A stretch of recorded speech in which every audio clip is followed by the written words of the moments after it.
I've always wanted to try a racing wheel setup. Unfortunately, they're all just really expensive. Well, I happened to find something at a local game store for a whopping $15. And here it is. Oh boy. Oh, this is way too big for the desk. I found the Mad Catz Dual Force Racing Wheel for PlayStation for $15. Oh, it's endorsed by Mario himself. Was that really Mad Cat's slogan at one point? By any means necessary? What do they mean by that?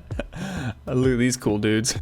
Now, we do have to get the disappointing news out of the way first. I was assured that this thing worked. However, the vibration motors in this are apparently shot. But honestly, that's for the best, because I don't really want this vibrating my entire desk. They put those guys on every side of the box. Oh, here we go. See, it's a complete setup. It's got the pedals, it's got the wheel, it's got the knob. 3 modes: analog, racing, digital, and dual mode. Only one of those actually works, and we'll get into why a little bit later. Race proven foot pedals. Are they trying to tell me that they put these pedals in like an F1 car or something? Oh, I mean, this is, oh boy, if you can't tell, this is secondhand, and most of the packing material is definitely gone at this point. Let's open up this bad boy and see what we've got. Oh, so many flaps, Jesus.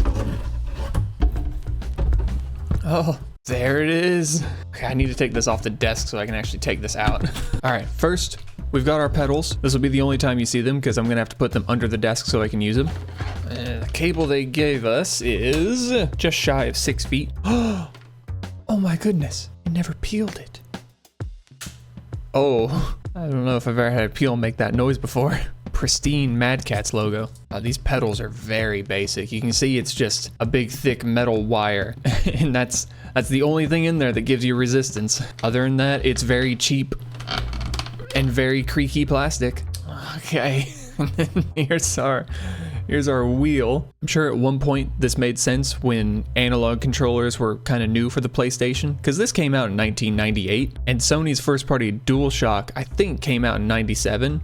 But the labeling for these buttons doesn't really make a whole lot of sense. We've got 1, 2, L, R, B, and A, with the actual PlayStation symbols being little tiny legends. So I don't really understand what's up with that. There was a lot of controllers around this time that did that, and I've never really understood why. Maybe someone can explain to me in the comments below. You see here we have our D-pad, which honestly, that's not the worst D-pad I've ever felt. And then up here we have our digital, dual, and analog modes. Digital and analog don't work for my current application, and once again, we'll get into that in a minute. Dual seems to be the only mode that properly works for what I'm trying to do. There's our little knob. Oh, it only goes up and down, which I guess that makes sense, because you would technically be using this to shift your gears up and down. Not gonna be what I'm using it for. Oh, we have this amazing sticker right here. Oh, that's so classy. On the bottom, we've got classic suction cups, so that's gonna go well. We can see that it passed QC, that's good. And then here is the battery compartment. The vibration motors in this would run off AA's. However, I have done a little bit of testing, and despite putting in fresh AA's and cleaning the contacts and getting rid of all the corrosion, it just doesn't want to work anymore, but that's okay.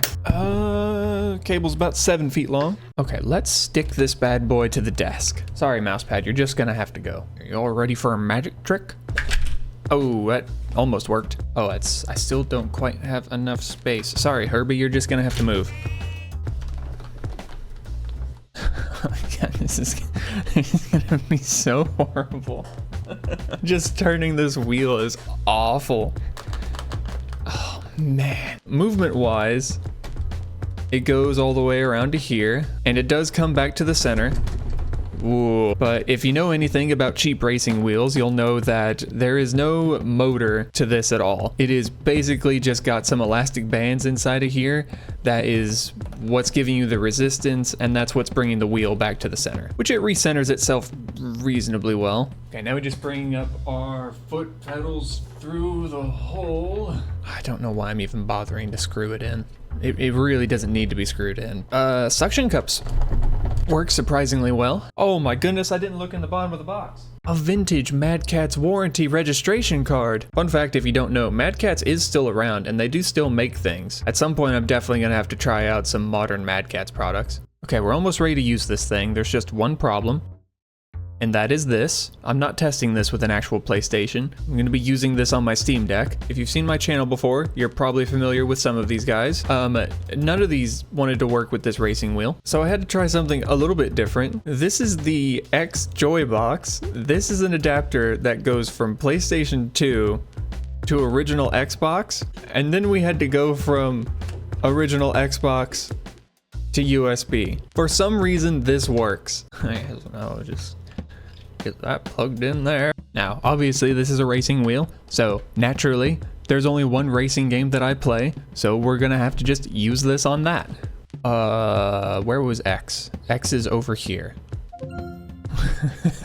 Oh, there we go. If you're unfamiliar with Stampede Racing Royale, it is a kart racer featuring 60 players. Sadly, there's no tutorial or training mode that I can use to actually test this and get used to it, so we just kind of have to do a regular race and go for it, I guess. So because this is designed for PlayStation 1, I had to remap some things because the pedals are X for gas and square for brake. So in theory, if I just hit the gas pedal, it will start looking for a match. Yeah.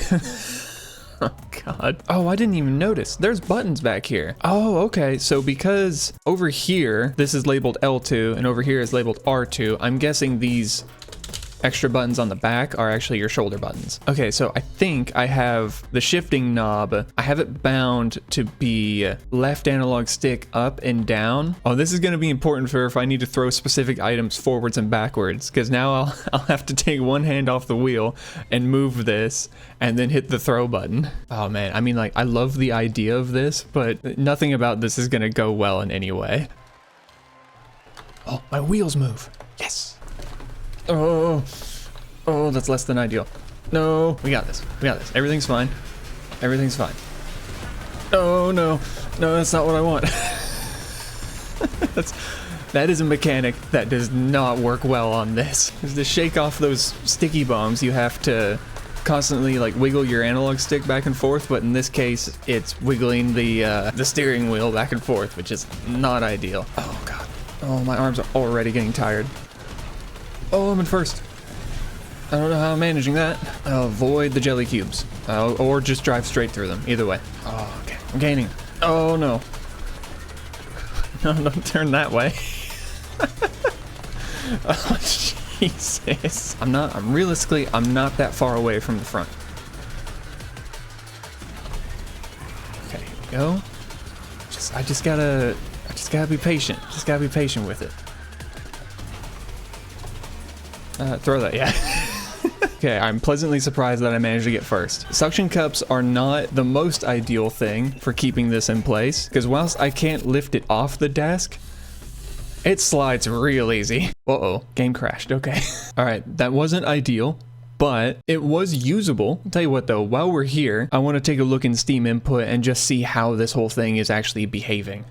Oh, that's weird. So when we turn our wheel, it pretty much stops when it's at a 90-degree angle. However, it just kind of keeps going. Is it the same way on the other side? Stops there. Yeah, and then it just keeps going. Okay, so realistically, you only have to turn 90 degrees to be going all the way left or all the way right. So for some reason, the D-pad is also controlling up and down on the analog stick. Okay, well, this is controlling the analog stick like I thought it would, but it's also controlling the D-pad for some reason. Now, I mentioned earlier that dual mode is the only one that works properly.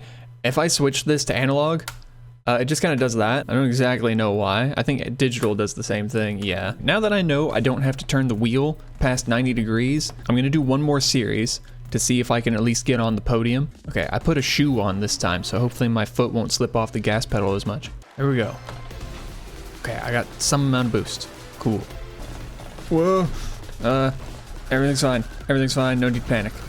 Don't panic. If I panic, then I steer totally wrong. Like that.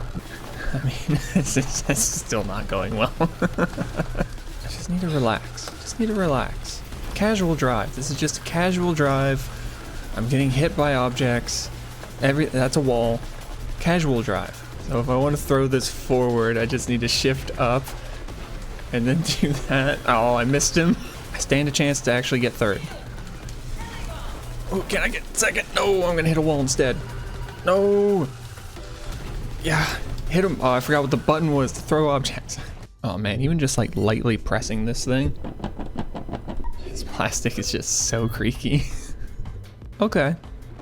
This is a nice, easy track. I shouldn't have any problems. Take these turns. Nice and easy. Oh, here we go. Here we go. Hiya! Yes! Oh, we're gonna get this guy. We're gonna get this guy with the mine thing. I just gotta take my hand off the wheel and hold forward and then throw. Am I gonna hit him? Yes. Okay, I'm not gonna lie. As silly as it is, it's pretty fun to do that. Don't throw that behind you. Don't do it. Don't do it. Oh, don't worry. I'll take care of myself. I've been consistently in second place, so that's pretty cool. Ooh, the jelly. Don't touch that. Don't touch that. Okay. Oh, I'm in first. Okay, I can make this. I can do this. This is the last corner. Don't hit that. I was too slow to throw that behind me, but I came in first on that one. Final race. I need a track that has very minimal turning to it. Oh no, there's so much turning in this one. And it's on hard mode. That is not what I want to see right now. If I touch any of those red lasers, I'm eliminated immediately. Okay, I just gotta take this nice and slow. Just gotta relax. Just gotta relax. We're just gonna kind of ride this wall, I guess. Okay, I'm just gonna quickly place that mine behind me. That takes a lot of, oh god. We're just gonna relax. We're just gonna relax for a second. We can catch up later. No, don't turn that way. Okay, my new goal is to just not get eliminated now. As long as I finish the race, I will be happy. Yep, everything's good. Oh boy. Oh boy. That's fine. That's, oh, okay. I thought that was gonna raise up, but it's fine. Those only eliminate you if they actually crush you. Okay, I'm just gonna throw that mine. Oh, I didn't throw it forward. Ooh. Don't touch the laser. Okay, everything's fine. Everything's fine. I will take second place. That is insane. Oh man, I will happily take second place using this thing. Obviously, this wasn't the most fair representation of what a real racing reel setup is like, but it does have me significantly more interested in using a proper racing wheel. I mean, this is really dumb. And obviously, Stampede is not designed with a racing wheel in mind, but it's kind of fun. Okay, well, I think the only thing left to do is just see how well these suction cups hold. Oh!